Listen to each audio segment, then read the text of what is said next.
So, good evening, everybody, and welcome to another edition of Biz Talk, the Black Business Development and Economic Empowerment Talk Show. My name is Ade Shakoya, and this show is brought to you by Circulate. Circulate represents or aims to increase the amount of times and the length of time that money stays within the Black community, supporting Black Pound Day, supporting Black economic growth, and everything to do with that. Now, back after a week off, so sorry I wasn't here last week, but yeah, for personal reasons, just wasn't here.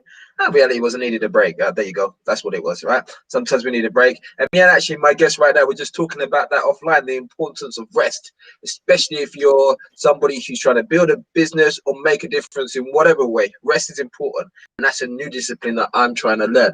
I've got it on my agenda for 2021. But hey, we'll see what happens. But enough about all of that. Right now, I'm honored to have on the show somebody who is doing a lot of stuff within the community and globally at different levels. And it's an honor to have him on the show. And you'll see why once the conversation unfolds. So without further ado, I'd like to introduce Julian Hall. Hey, Julian, thank you very much for joining us today. Hi, Ade. Thank you for having me. No, thank you for coming along. I really appreciate it. But before we get into the crux of this conversation, can I ask you to quickly introduce yourself to those who may be listening and watching right now? Sure. So my name is Julian Hall, otherwise known as the Entrepreneur, and I am the founder and CEO of a 5-year-old social enterprise called Ultra Education, and also the founder of a newly launched tech startup called Ask Ultra. Both organizations teach entrepreneurship, one in a face-to-face live environment and one via a mobile app powered by artificial intelligence. And really my mission is to ensure that all children have access to effective entrepreneurial education, particularly those who suffer disadvantage due to race, due to economic class, due to the postcode or the household that they've been raised in. Because it's benefited me a whole lot, and I want to give back. I want to give the gift that keeps giving, which I believe is entrepreneurship. Awesome. I love that, the gift that keeps giving. And I love some of the things you said there. One of the things that really resonated with me is the wanting to give back, the focusing on young children in terms of entrepreneurship, and we'll be discussing that as part of this conversation, but also tech startup. So I'm very much interested in tech startups. I work with lots of tech startups, but also organizations that acquire some of these tech startups. So that's one of my areas of great interest. And so I'm sure we'll have some interesting conversation around that. So awesome. So as an entrepreneur, here's my first question to you. What inspired you originally to get into entrepreneurship? It was the realization that I could make money based on a creative idea, based on something that was meaningful to me, that I could generate revenue and I could repeat that cycle. And that started when I was 18, in a 1-bedroom flat in Stonebridge with some friends of mine. We came up with an idea for a fashion label. We were solving the problem of being able to dress cool, but not having to spend the earth. And, my girlfriend at the time, she was a graduate from the London College of Fashion. And we used her skills, we bolted some entrepreneurial drive behind it, and we created a fashion label in Harlesden back in the mid-90s. And it worked. It was a problem that we solved. It was repeatable. It was profitable. And that was really when I was bitten by that entrepreneurial bug in it. And I realized that I can apply that to other problems that I encountered, or I saw other people encountered, or that were gaps in the market. So I noticed you used the word problem a number of times, right? Entrepreneurs recognize that actually to build a business, a scalable business that's potentially going to be profitable, you need to find a problem. Do you want to speak to that a bit more? Why is it important to identify a real problem and come up with a solution to? Yes, a good question. And I guess at heart, I am a tech-powered entrepreneur. My background's been in tech. My first love was tech. And so being in the tech community, I apply tech principles to almost everything that I do. And in fact, when we started teaching kids entrepreneurship, I applied the lean startup principle to show them how they can start a business and start thinking about it. And I guess in more recent years, and you'll know this, Ade, that over the last couple of decades, the tech community has funded so many businesses which really, didn't solve a problem. And if they did, maybe it was light touch. And people might think, well, why is that important? Well, it's because if you're not really solving a meaningful problem to enough people, then the investors aren't going to get their money back. So after about a decade of realizing this, tech entrepreneurs, because it costs so much money, there's so much time and effort that goes into creating and launching tech. What the community has realized is, let's boil it down to solving a problem for a particular audience, and then a large enough audience that it can make some meaningful investment and kind of commercial sense. So that's how I think about things. And even today, I was feeding back on a class of about 15 students on their business idea, and they had an idea to upcycle jewelry from metal spoons. And I asked them the same question. I said, what problem are you solving? And they said, well, it's the problem of sustainability, right? Of being kind to the environment, of not having waste going to the oceans and choking the baby turtles, right? It was an environmental problem that they were solving, right? And for me that was important, because unless you understand that you're solving a problem, we use the word problem, but the solution for a problem is value. If there's enough value, people will pay for it. So, when our facilitators, when they're working with kids, and again, we start at 7 years old, even just this evening, we had 20 kids on a Zoom with about 4 facilitators. Our facilitators are always asking, what problem are you solving for who, and how are you going to be different, right? If you want to make t-shirts, why you? What's going to be your niche, right? If you want designs, why the design special? How is it going to resonate? What value are you going to add? So I take all of that learning from the tech community, because I think that they spent so long trying to get it right. They've come up with this approach to business that I think can be applied to kids businesses, to social businesses, to whatever it might be. And that is bleeding into other industries. So even things like, this whole idea of problem solving or design thinking or lean startup is now being applied across industries, but it started with the tech industry. So for me, ultimately, and this was no more pertinent than at the beginning of lockdown, and it was, I had colleagues and peers and other businesses that I've been mentoring saying, Julian, it's lockdown, it's pandemic, what do I do? And I said, call up your clients and your customers and ask them, what problems do they have now? What's keeping them awake at night? And if you can solve that problem, they will pay you some money for it. Whether it's a school, whether it's an investor, whether it's a council, whether it's a consumer, what issue are they facing right now? Yeah. And if you can do something to help them, you might have the makings of a product and a service. And if you can repeat it, you might have the makings of a business. I love what you said there, and I love the fact that you brought in design thinking. And similarly, like I said, I come from an agile background, which also uses lean startup design thinking. And one of the key aspects there is also constantly trying to identify what the problem is in small bites and go through iterations to identify it. It came from the software industry, but right now it's prolific, it's everywhere, it's in all areas of life. It's just the ways of working. I also love the fact that you said there that when people are contacting you, you're telling them what keeps your customers awake at night, because people will pay for that. Prime example is like, I remember a few years ago, I had an infected tooth. Silly me didn't go to the dentist in time. One night, it really caught me. I'm on the floor, grown man, crying. 3 o'clock.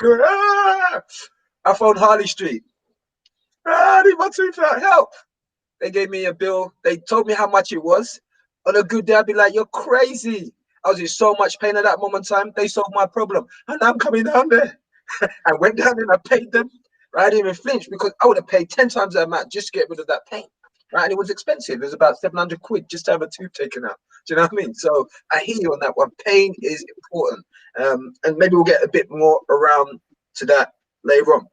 Now, okay, so you're a serial, would it be fair to say you're a serial entrepreneur? That's correct, yeah. Cool. Your first business idea. How did it go? How did you?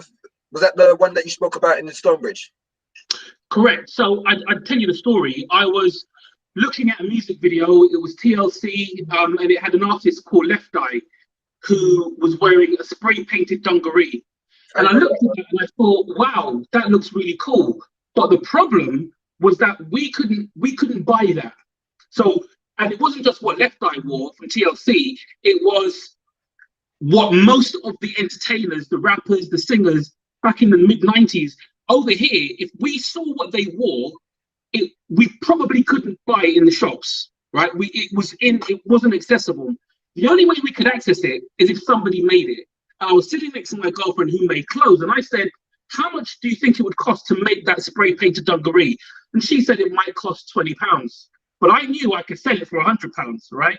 Because the problem then was the lack of availability of cool clothes, and the aspiration for people to want to look good because they wanted to feel good, right? And mainly, and we know now that young black men and women from low-income backgrounds, because we don't have the social mobility, we gravitate to material things to help ourselves feel good for the moment, right?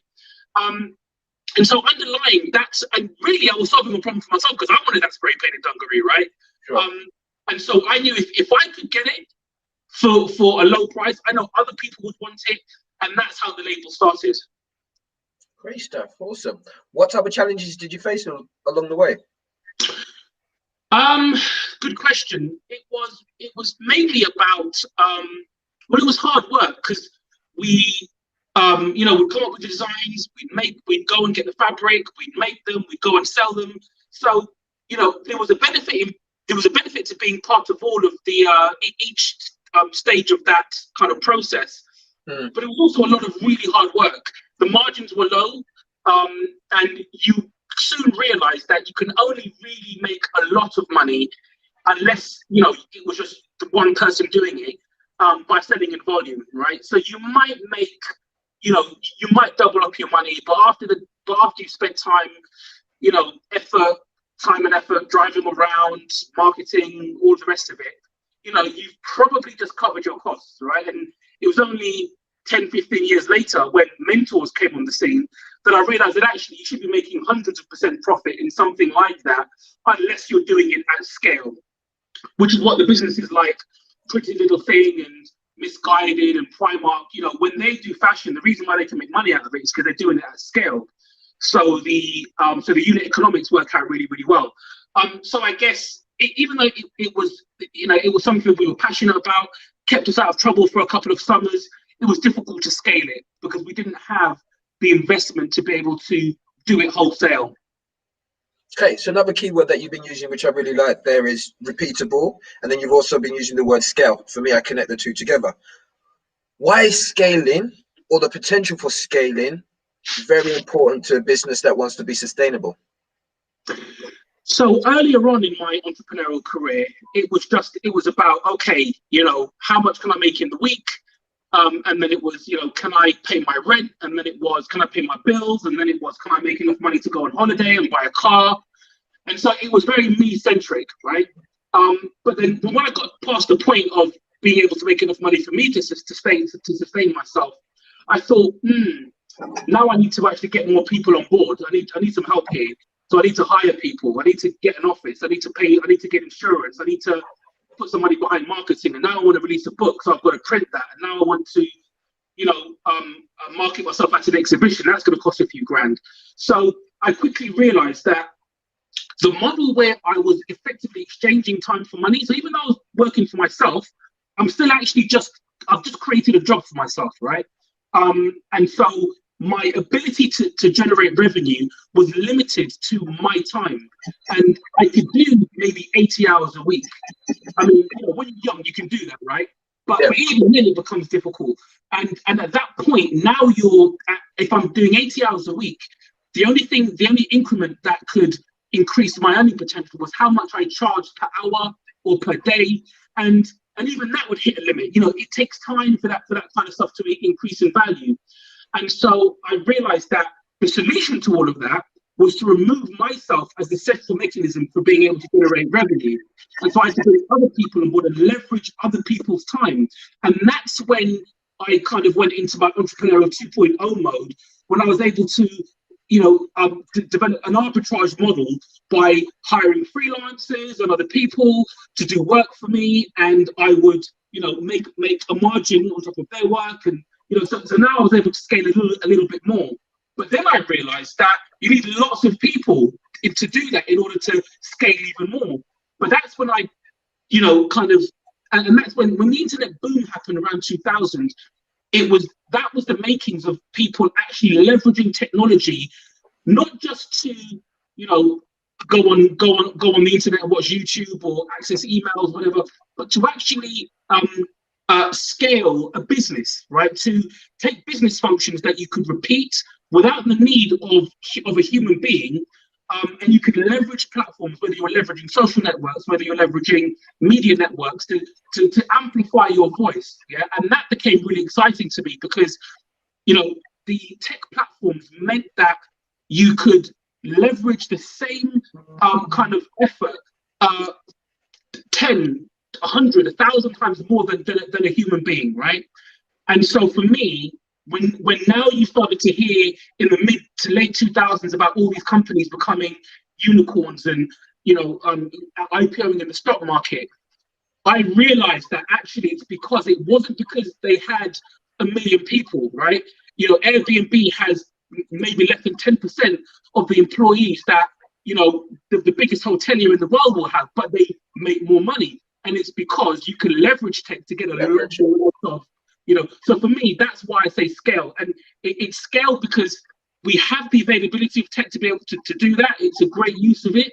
But it also means that you can spend your time doing creative things as opposed to repetitive things, right?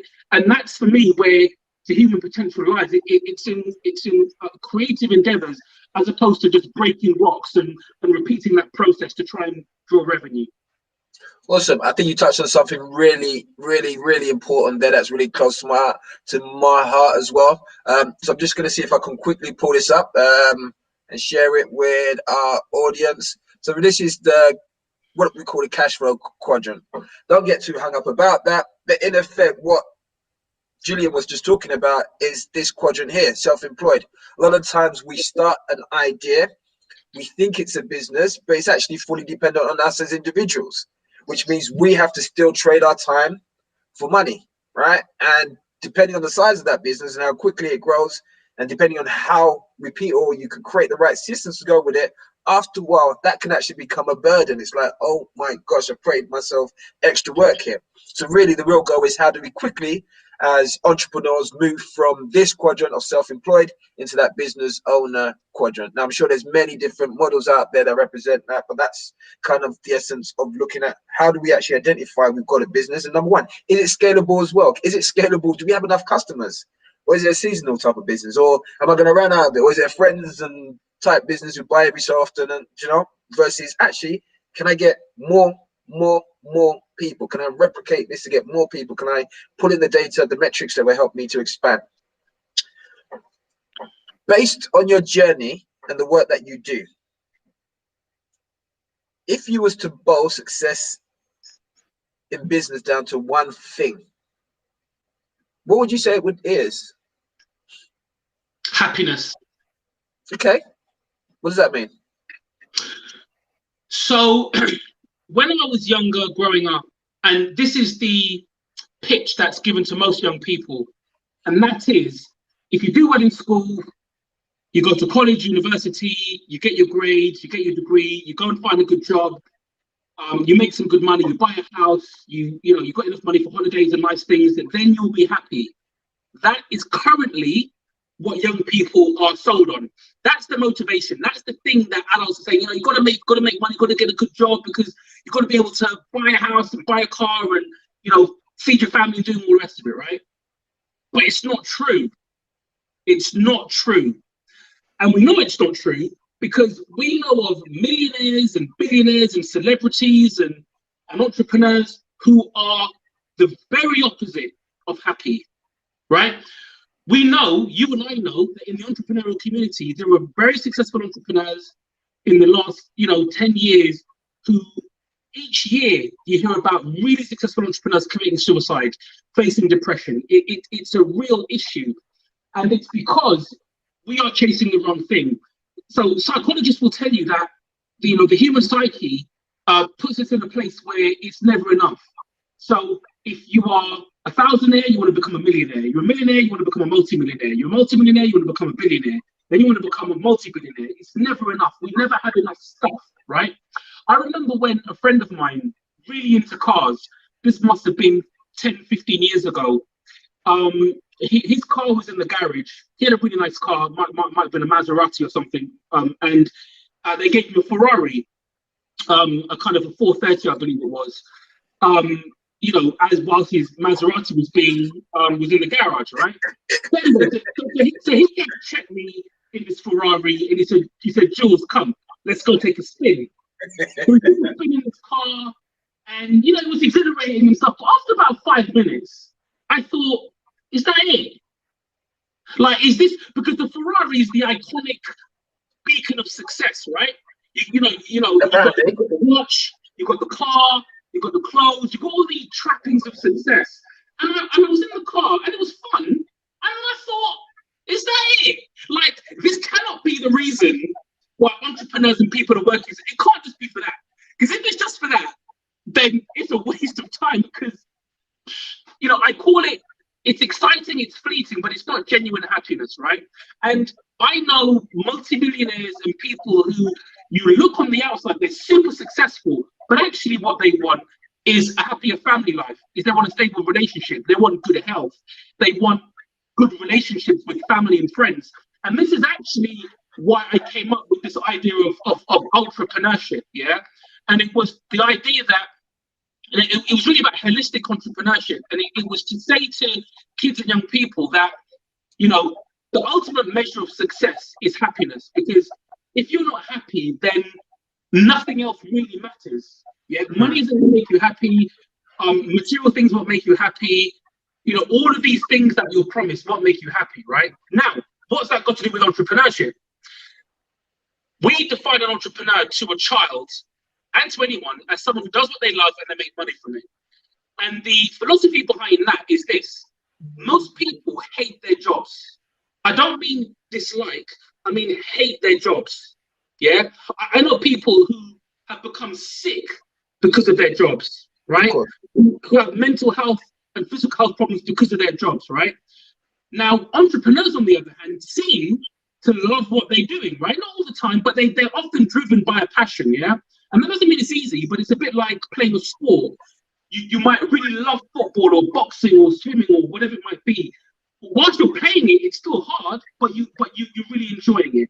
I kind of take that analogy and apply it to entrepreneurship. And for me, if you are spending the majority of your life working, because the majority of people will spend the lion's share of their life working, if you're doing something that you enjoy or something that you love, then you're more likely to have a happier life overall, right? You're more likely to be happier. That's going to impact family, friends, loved ones, etc.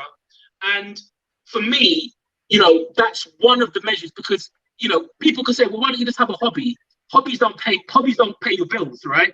So entrepreneurship can do two things. It can help to personally make you happy, but it can also make sure that you have enough money to not have to worry about money, yeah?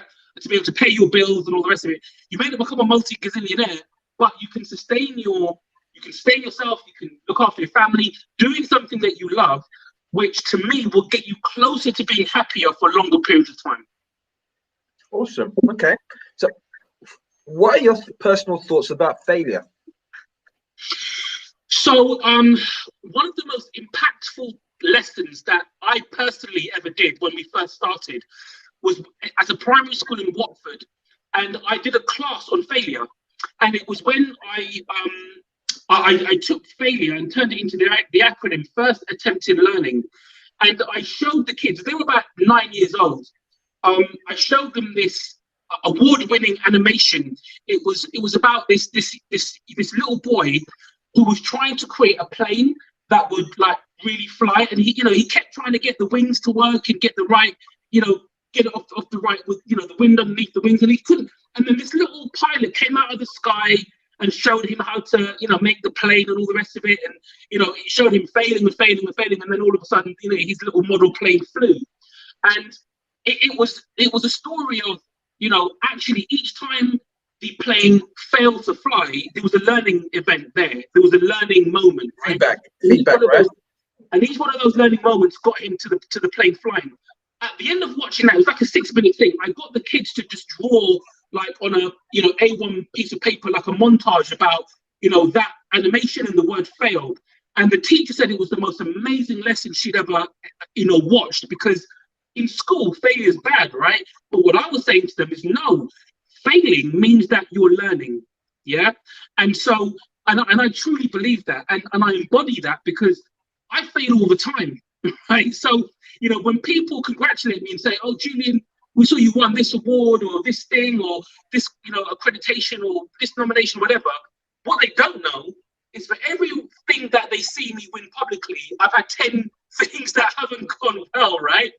But I genuinely, and I'm human, in the moment of receiving that bad news, it does, of course it bothers me, right?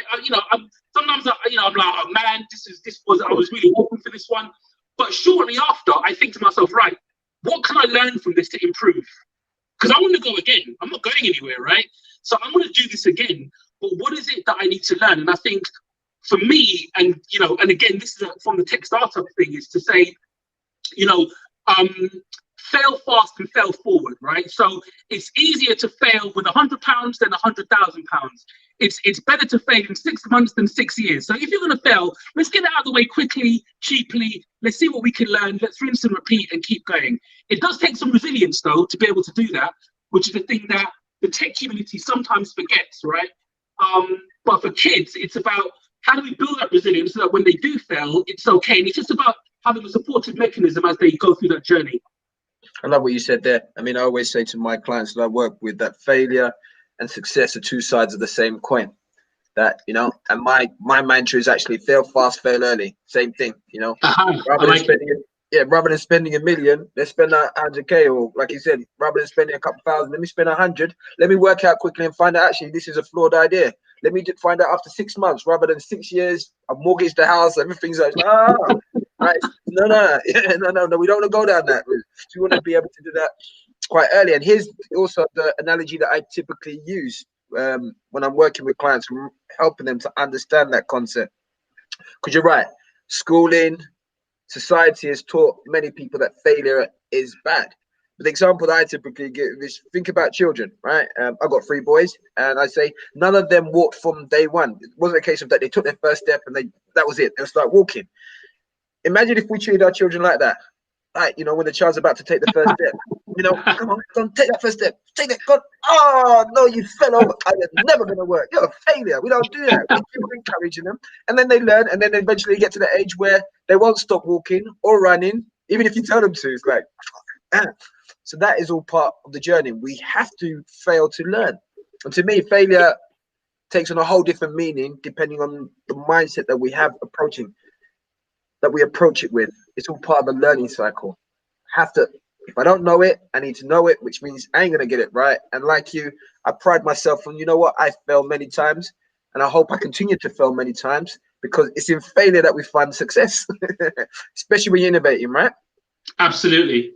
Awesome. So you run an organization, I think you've touched on it a couple of times, Ultra Education. Tell us a bit more about that. And what does it do?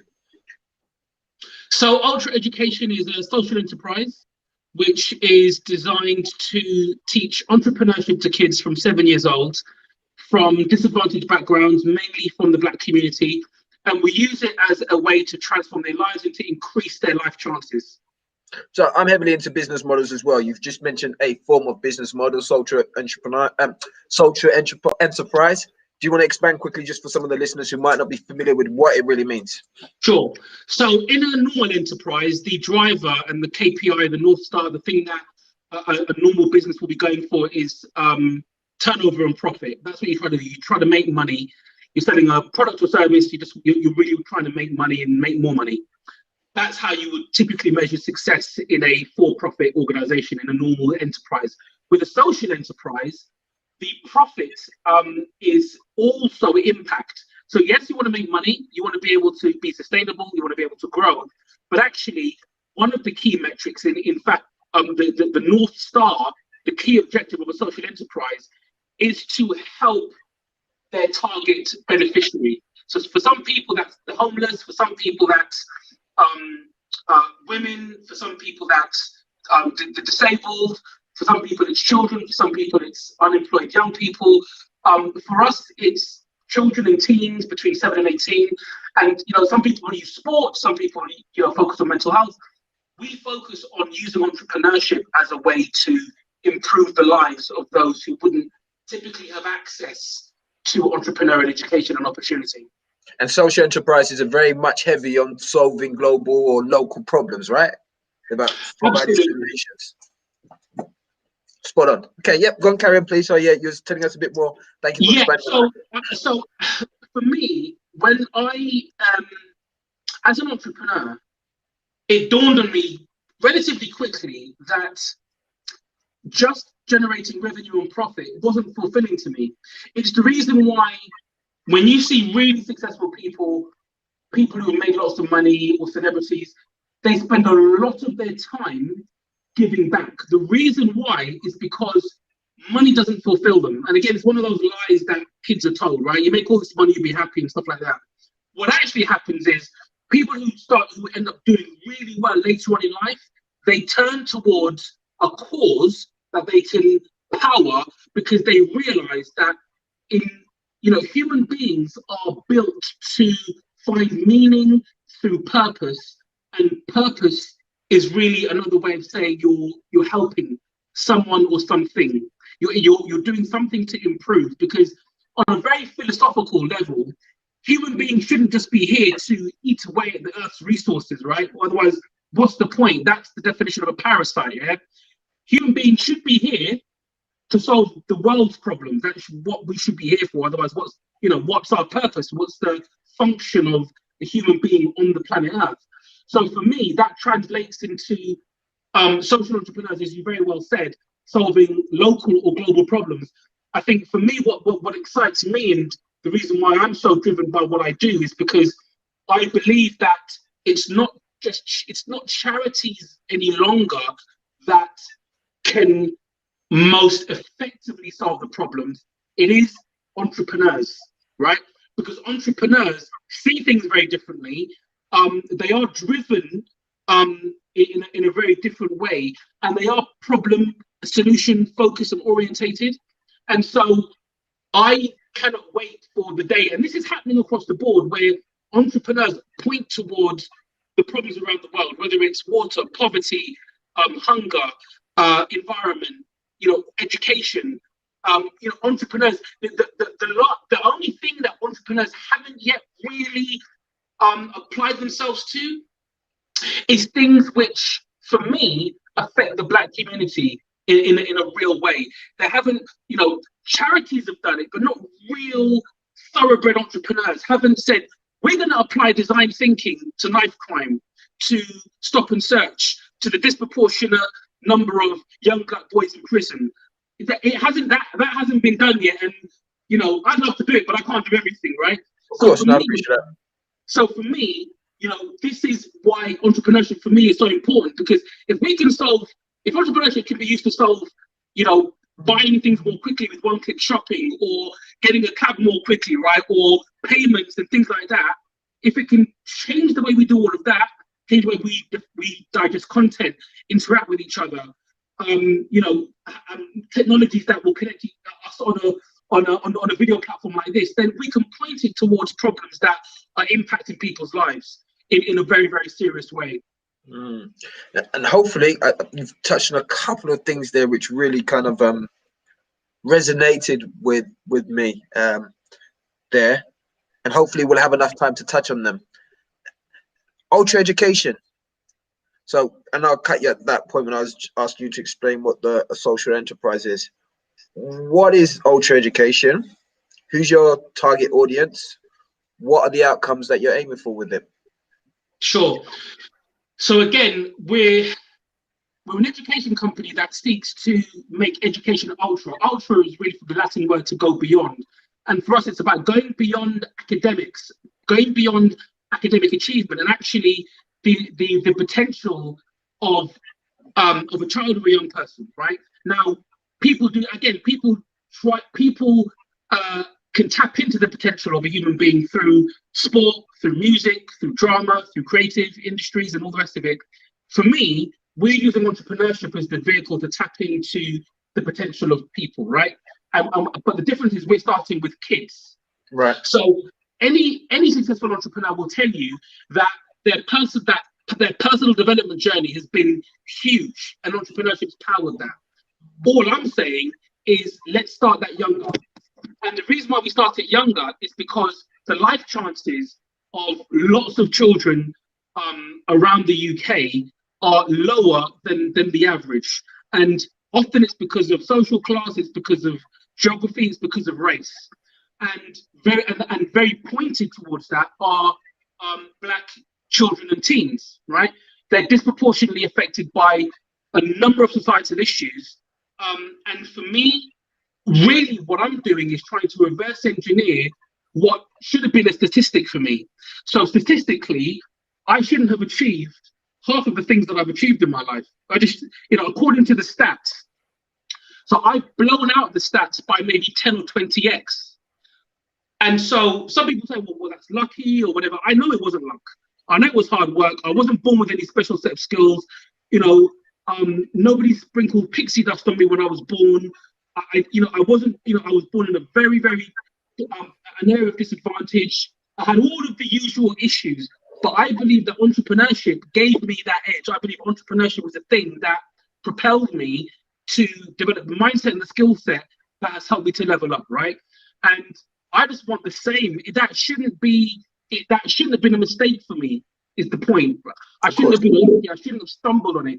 This should be something that everybody can access, because as much as if we look at someone like a Marcus Rashford or a Lewis Hamilton, their talent is God-given, right? It's extraordinary, yeah. So for and when Lewis Hamilton will say, we could achieve this, the fact is, to become an F1 driver, maybe there's 100 people in the world that could do what Lewis Hamilton does. Maybe there's 1,000 people in the country that can do what Marcus Rashford does. But there are millions who can do what I do. Millions, right? So what I'm saying is entrepreneurship, when we're selling young people, you could be an actor and you could be like a movie star, or you could be a footballer. We know that statistically, the chances are quite low, right? The chances, anyone in football knows, right, that statistically, if you get to the Premiership, it's low. Anyone who's a successful actor will tell you to get to that point, statistically, it's quite low.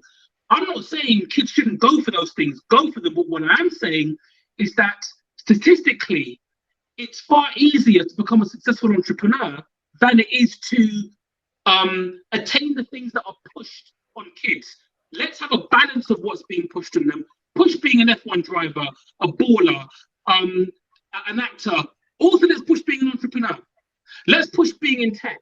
Let's push all of these other things, right? Which statistically are easier to obtain than the things which aren't, because it just seems like it feels like it's a trap. It feels like they're pointed towards those things, knowing that they're less likely to get them than the things that they're more likely to get, right?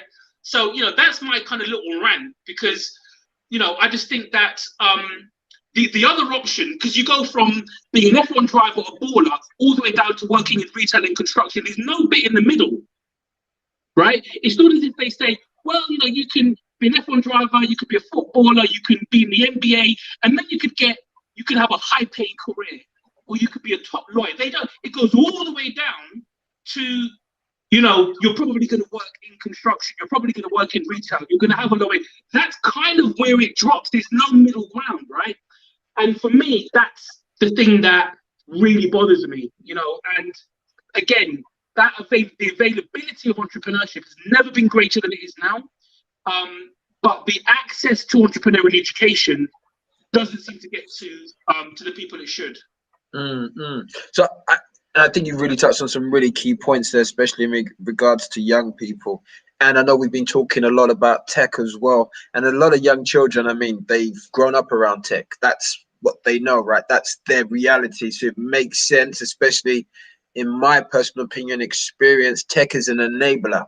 And so it reduces the barriers to entry, especially when you start looking at things like the cloud, right? You no longer need to purchase expensive servers for less than for a couple of pounds a month. You could be, renting storage to run your business and all those type of things. So the barriers to entry are much lower. Children are already familiar with tech, so it makes sense. And yeah, there's so many opportunities, especially now that we live in a global village where businesses can be on 24/7 in every country, anywhere in the world, just through the power of the internet. It provides many options. Within your organization, Ultra Education, maybe give us 2 examples of some successful teenage businesses that have come out of the work that you're doing. So this young boy who's been with us for a few years called Amari McQueen. He's 11 years old. He's been the world's first vegan restaurateur. He's currently got his own TV show. Say that again. How old? And he's the first world what?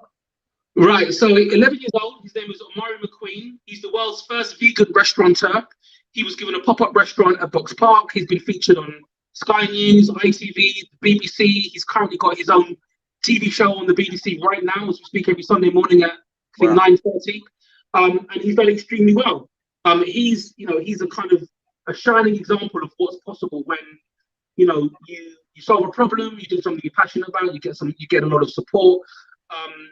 He's one example. Another one of our examples is Alex, who started with us when he was 14, he's now 16. He fell in love with the bartering and trading. He started selling on Amazon. He then found the drop shipping business model quite early. And at his height, he was turning over 30K a month on using the drop shipping model. And how did it? He's now 16. He started when he was 14. He actually started trading on Amazon when he was 11 or 12. And during the pandemic, he's been delivering a workshop over Zoom to a lot of our young entrepreneurs called The Power of Online Marketing.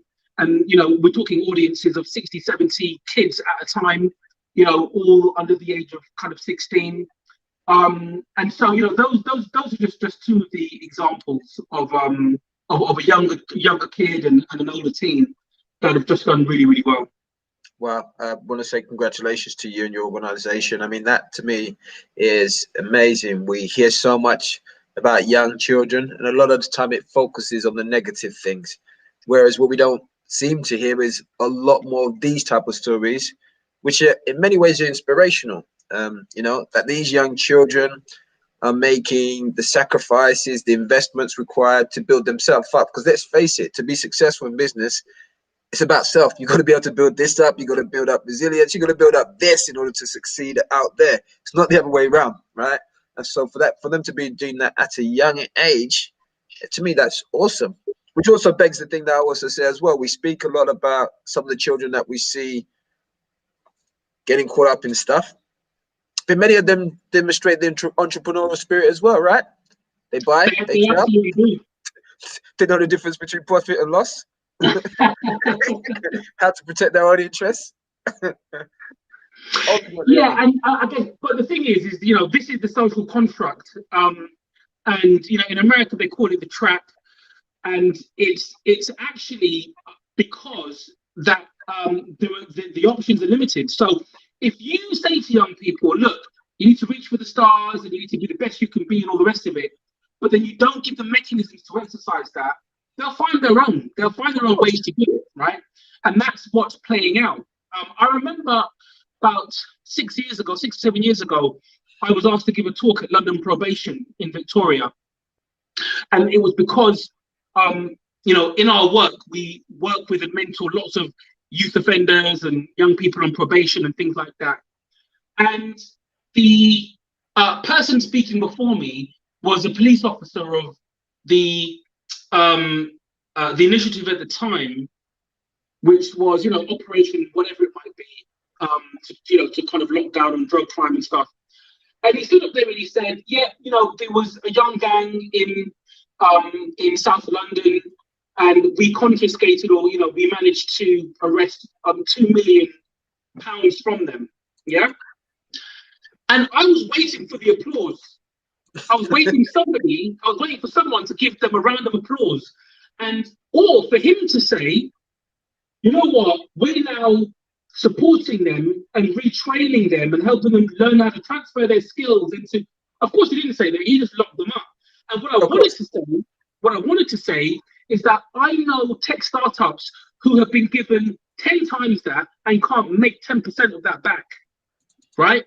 There were tech startups, and I mean, there was one just recently who famously, they raised a whole bunch of money. It was like a mobile version of a mobile-only content platform. I forgot what they're called now, but they raised an enormous amount of money and they crashed within a year.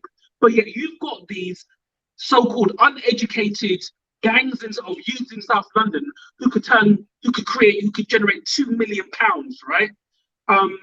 And for me, it just seemed like I was sitting there thinking, like, where's the punchline, right? When is Jeremy Beadle going to come out and say, I'm showing my age here, but it made me realize that society has kind of lost the plot.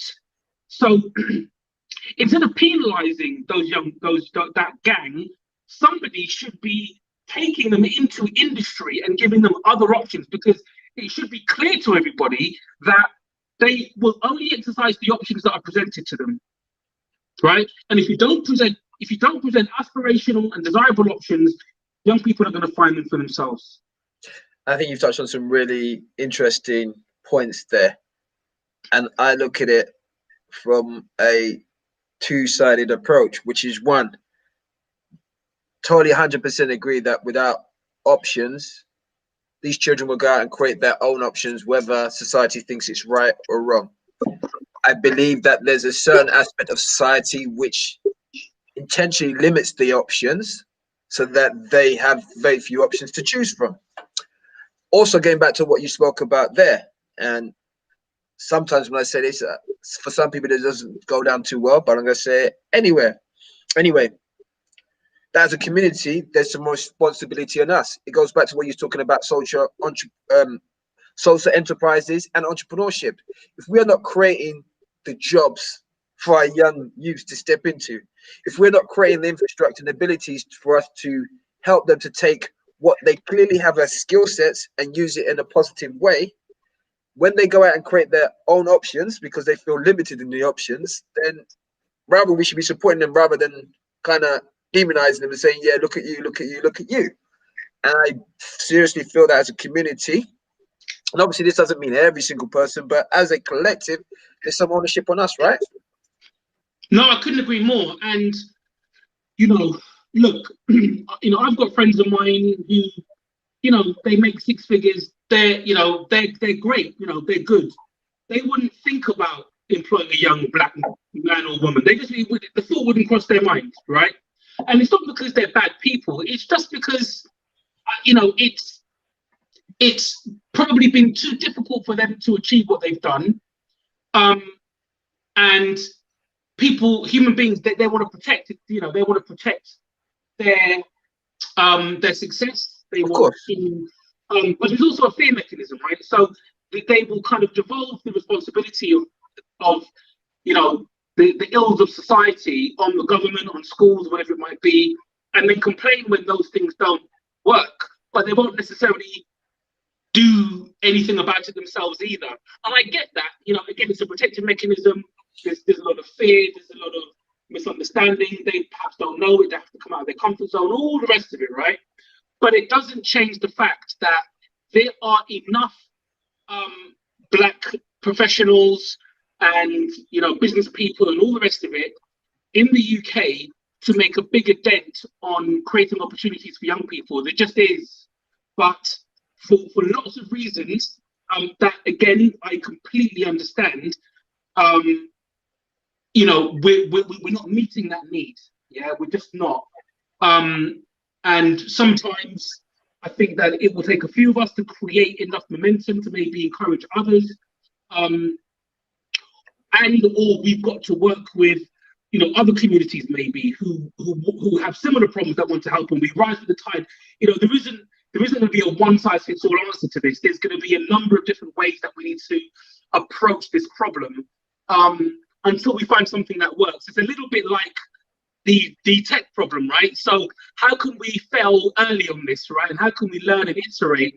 And that's why I say it's exciting for me for entrepreneurs to take these approaches and apply them to social problems. Awesome. I think you've really hit some of the key aspects of it. And personally, for me, I'm willing to work with anybody, any community. For me, it's not so much a black and white thing in terms of working to solve what I perceive to be some of the social ills that affect the black community. It's not a case of excluding anybody else from that. I have to say, in my life, over time, I have been helped by black people, white people, Asian people, all type of people, and I'm more of a people person. I recognize that people, you know, people's values, drives are not necessarily always determined by this exterior, right? So for me, it's about working to who care enough to solve the problems that we are facing, as opposed to seeing back. Here's another number that I throw out nearly on every show. I don't know if you know it, but the approximate annual spend of the UK black community is, how much do you think it is? I should know this because I follow Black Pound Day. It's a number. Yeah, I can't remember the figure. 30 billion. That's our consumer spend, they reckon, a year. Also, the stats show from the recent poverty survey that they did, 50% of black families are living below the poverty line, which means the rest of that 30 billion is coming from the rest of the 50% of the community. So there's money there. And like you said, hopefully these platforms and other stuff that's happening in the community that are highlighting some of those challenges will help us all as individuals to look to self, to see what small things we can do to make a difference, whether that's on short enterprises, whether it's creating businesses, whatever, and start thinking beyond our immediate needs, like you said, right, as human beings, because I think that's how we evolve. We've been talking a bit about tech, and as we start wrapping up, so we are now in the fourth industrial revolution. Let me quickly share this with some of the listeners out there. I think I shared this last week, but I didn't have my audio on. So the fourth industrial revolution. So the first industrial revolution was about steam and powered engines and stuff. Then we went into the revolution, the second one, which was all about electricity and how do you start generating power. So that's like wind turbine and all those type of things to generate what was kind of the industrial revolution in terms of factories and all that type of stuff. Then we went into the computing phase, which we've kind of, in many ways, have come out of. So that's the introduction of things like devices, tech devices, laptops, computers. And now we're into something that's really, really, from my view, is very interesting. It also provides opportunities for leapfrogging. This is when we start talking about biotech, we start talking about agri-tech, we start talking about the various technologies which are combining. We start talking about 5G, cloud, we start talking about Internet of Things. All of these technologies, how they're combining and changing the way that we live, how we work, and also how we socialize. So in your opinion, because I know you come from a tech background as well, and you're very much interested in tech, how do you see, or what opportunities and threats do you see that this fourth industrial revolution and the emergence of new technologies, which are kind of exponentially growing, because as new technologies collide, they create new technologies, etc., etc. How do you see what opportunities and threats that might potentially present to small to medium-sized enterprises, especially in the Black community? So I mean, I'm really glad you touched on this, because I've been doing workshops and delivering keynote speeches at a number of events, specifically on the future of work and the fourth industrial revolution and the work that the World Economic Forum has produced on the future of jobs. And as you know, just recently, they published an updated version of the Future of Jobs report in August, which was in response to COVID-19, bringing the fourth industrial revolution forward. And I've been talking about this for a very long time, because when we talk about the employability skills of young people, they are going into the future of jobs, right? So when we're telling kids, oh, you could be a lorry driver or a this or a that, you could work. No, you're not, right? None of those jobs are going to exist, right? So for me, it's a real pain point because I go into education and I hear educators pointing toward jobs which I know aren't going to exist anymore, right? So for me, on the other side of that coin, entrepreneurs are the ones powering the fourth industrial revolution. We're the ones coming up with the solutions and leveraging the tech.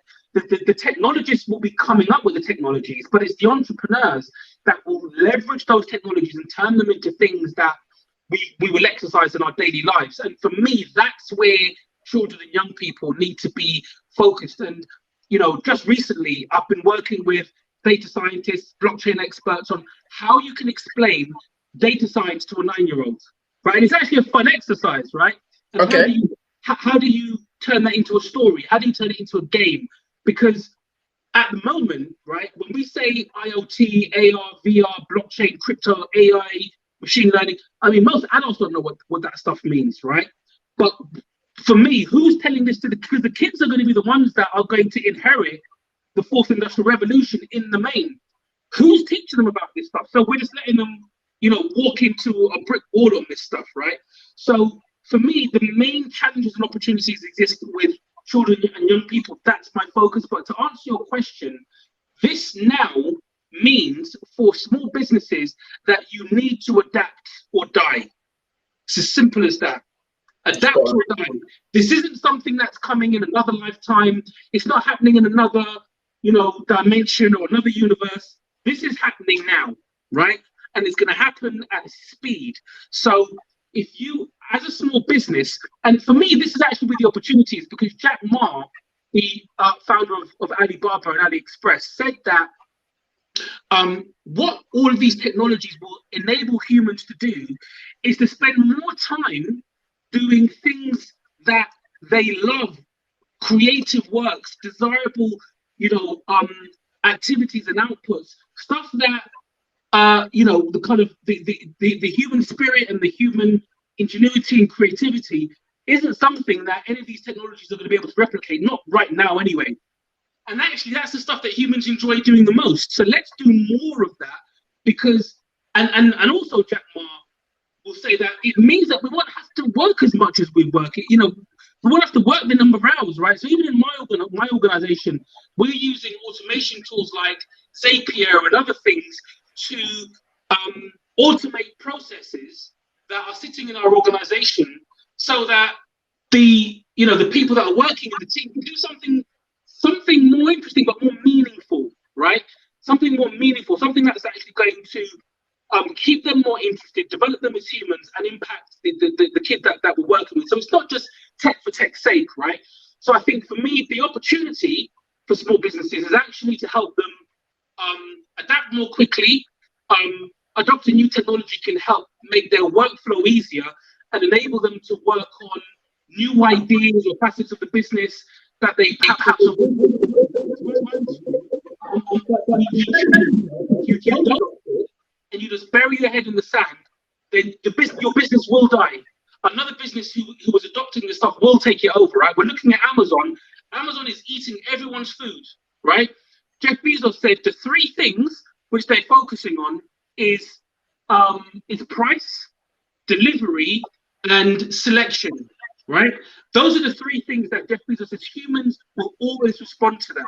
So, for most people, when they think about buying stuff, they're thinking of Amazon because they know it's going to come today or the next day. They're going to get a bloody good price for it, and they'll probably be able to find it on that platform, right? And let me just also throw in another factor, and it's risk-free. If it doesn't work and I don't like it, I get to send it back at no cost. So if you don't adapt to what's going on around you, for me, the challenge is you'll die, but the opportunity is that you can serve a niche more effectively. Because as you know, lots of businesses start and actually do really well serving a micro niche. Yeah, find a niche audience, and you may not IPO, but you can probably have a bloody good business serving a small niche really, really well. Yeah, And that's an absolutely brilliant thing to do. If that's where you need to start, then that's a very good place to start. And the reason I'm suggesting that is because you will probably have insights into that niche that an Amazon may not have, right? Or another big company may not have. So you'll be able to compete, right? It's more difficult to compete if you say, I'm gonna start a fashion company. Now you're in competition with Pretty Little Thing on Boohoo and all of those Wish and Shein. You're not gonna beat those guys, right? Those guys are monsters of what they do, right? So, you've got to kind of chunk down, I think. But that should make it more interesting. It should make it more interesting. It should make it more focused, more targeted. But again, can't bury your head in the sand. If you don't adapt, you will die. Totally agree on that one, and it's important identifying your segment. And I also think that even in that, there's an opportunity. So rather than trying to take on something like Amazon or the Boohoo's, how do you create something which is actually desirable to them, so they want to acquire you? So your exit strategy is actually, how do I build something which I can actually sell on in a couple of years' time or a few years' time for a few million, and then take that money and reinvest it in some of the other things that I want to do? Sometimes that's part of the stepping stone. I think you touched on some really key points there, which just want to go back to this for some of the listeners, just to put it into context. So when you hear Julian talking about, sending children into jobs which no longer exist. So, for example, if you look at call agents and online agents, a lot of them have been replaced by bots nowadays.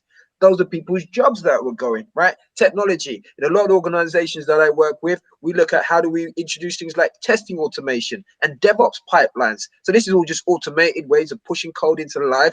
That's loads of people's jobs who used to do the manual work around that. The release managers, the manual testers, all of that, they're going to be out of jobs. So there's lots of industries that you're going to be seeing, which is slowly and actually going to be more rapidly, especially with what we see with COVID, are going to be moving towards how do they automate? How do they utilize technology? Which means individuals will be out of jobs. But going back to what Julian was saying, a lot of the things that we're seeing, if we're still pushing our children about jobs, we're stuck in the second industrial revolution / third industrial revolution. That was our parents' generation. Go out, get a job. Go out, get a job. That now is just far moving. Get a job you could hold for life. You'd be lucky if you find a job that you can hold for 5 years nowadays, let alone for life, right? Third industrial revolution is where people like myself started getting involved in technology and information systems, and then you start having people involved as IT and contractors, which has been great. But also that industry is changing now, because a lot of the great work we've done is to build technology which now is replacing human beings. And now you're moving into, like we said, into the area. A lot of our children play around with this technology already. That's why we should start thinking about how do we actually get them into understanding this technology, being able to use this technology to create solutions or to create opportunities for themselves, because we are in the knowledge age as well. We're in the age where it's not so much we get paid for our skill sets, but more so much the knowledge that we bring.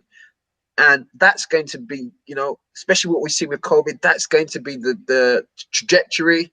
And it's going to be a very sharp trajectory over the next few years. So with that in mind, as we start wrapping up, Julian, how do people who are now thinking, okay, how do I now start preparing my young children for success in the future based on the ways that the world is changing? How could they reach out to you, get their children on some of your programs, get, on some of the award-winning stuff that you're doing? How can I do that? Well, the great news is that we have a bunch of programs that are always running. We've got programs for the younger kids. We've got programs for the mid and older age teens. They're all free. They run weekly, twice a week for the younger ones, once a week for the teens. If you go to any of our social media platforms, you look up Ultra Education or myself, the Entrepreneur, on Instagram, on Twitter, you won't have to scroll too far to find some details about our programs. You can go to our website, ultra.education, and just sign up. You can sign up on the Eventbrite. You'll get the details. Everything's on Zoom, as I'm sure you know. And your kids can try it out, take part. You can speak to our facilitators. They'll speak back. You'll see other kids there. Speak to other parents. It's a really great experience. I mean, I'll give you, a really nice story. There was one of the kids yesterday. Hope he won't mind me letting his idea out of the box. I mean, he must be 9 years old, right? And he said that his business idea is to open up a games arcade, right? And I thought, wow, what an amazing idea. And he was talking about, like, you know, classic games like, you know, Street Fighter and Man, and all of that stuff. and stuff like that, right? He wants to open up an arcade. And I thought, wow, like, it brings gaming, it brings an outdoor experience, it's retro, it's the kind of thing parents will bring their kids to because they used to do it. And he's 9 years old, right? But And I here's the was thing about that, saying to Julian. my wife, one of our science teacher, that it's just a brilliant idea, and it's coming from a 9-year-old kid. And you know, but for us, it's less about, okay, well, how are you gonna get the money and how are you gonna do that? Forget all of that. Let's indulge his ambition for a minute, right? Let's enjoy it, let's indulge it, and let's just do stuff. If he starts with one arcade machine and he's got to save for a year, I don't care. That's a good start, and then he can build up. But you know, it's just, we get ideas like that all the time. You know, just amazing ideas, and you know, there isn't a parent who wouldn't consider their kids creative, and you know, if they want to solve problems, they can. And I think, you know, what we do is just provide them with an environment where we can help to guide them to take the thing that they're passionate about and wrap a business model around it that they can play with and explore. Awesome. So there you go, get it, guys. So there's the website, ultra.education. And then also you can find Julian on Instagram, the Ultrapreneur. So just as we wrap up now with the last question, what one piece of advice would you give to people who are watching right now who are considering starting a business? The $1 million question, eh? There you go. Well, thankfully, I get this question in real life from people around me all the time. And assuming, you know, if people have full-time jobs and full-time commitments, then I would say that they should take the entrepreneurial approach, and that is create a prototype of the business idea that you want to get out in the market. Just create the first version of it. Doesn't have to be perfect. You know, if you want to be an author, write the first chapter. If you want to start a YouTube channel, write the first script, right? If you want to, you know, do sports therapy, whatever it is you want to do, just start small. Just start small. If you've only got 1 hour a week, start with that 1 hour a week, but do something, right? Don't do nothing, because the more you do, it'll build your confidence. It'll start answering some unknowns and some known unknowns, but it'll get you closer to the point where you can see and hold the reality of what that idea is. What I would say though is, for most adults, they procrastinate, not because they're lazy, but because they're afraid. It does take courage, it does take bravery to step out of a comfortable, 9 to 5. And I can't remember who it was that said it, but they say that a paycheck is the price you pay for not seeing your dreams come true, or something like that, right? That's the thing that's really holding you back. Find someone who you can become accountable to, right? A friend, a partner, the internet. Go on Facebook and say, look, I'm gonna write my first chapter by this time next week. If I don't get it, if I don't show you guys, you can all throw stuff at me on Facebook, right? But again, just start small, and just get it going. Doesn't have to be perfect. And then once you've got something that's meaningful, just something, try and sell it. Try and exchange that for money, because then you'll know whether or not there's enough value in it for someone to exchange that hard-earned cash for it. And in the busy market that we have today, take a skill that you have or skill that you want to acquire and point it towards a very specific problem that you can solve. Don't try and boil the ocean. Don't try and do everything. It's difficult to compete. Find something that either is a very specialized skill that you have, or a specialized experience that you have, or a niche audience that you think you can serve because you have the lived experience. Find something that's different. Find something that's unique, and start there. And once you've got going, don't let go. Once you've found your way in, hold on to it for dear life. Don't let go, and keep iterating, keep scrubbing away at that. Because one thing that I will tell you for free, and that is, people respect determination and hard work. They don't expect things to be perfect. They don't expect you to get it right all the time. But people will give you the time of day. They will give you an audience. They will give you a contract. They will give you a chance if they see that you are really about that life, whatever it is you say you're going to do, you show up, you do it, you try your best, you make mistakes, you fix them. People respond really well to that because it's inspiring. People do want to support, but you've got to show them that that is something that you really, really want to do. And so for me, in a nutshell, I would say start small but start quickly. Awesome, thank you. I think that's some really, really powerful advice. Then I like what you wrapped it up there with, which is really about integrity, right?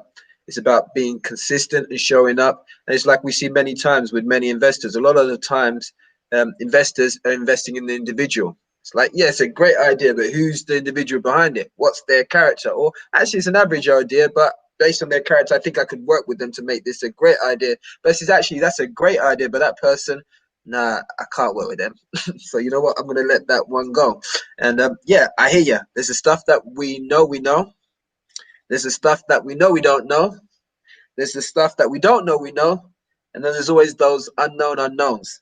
And really, the journey of entrepreneurship, for the most part, is to start understanding, as maybe as a first starting point, is the unknown unknowns, because usually those are the things that could destabilize you, or actually sometimes that's where the gold lies. That's the opportunity. It's like, didn't get it. That's the whole lean startup model. How do we pivot and persevere? How do we run experiments to actually pull out what we don't know, so we can say, oh, that, okay, I didn't know that.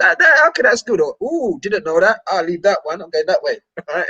How do you find your way through that? Navigate it. Awesome.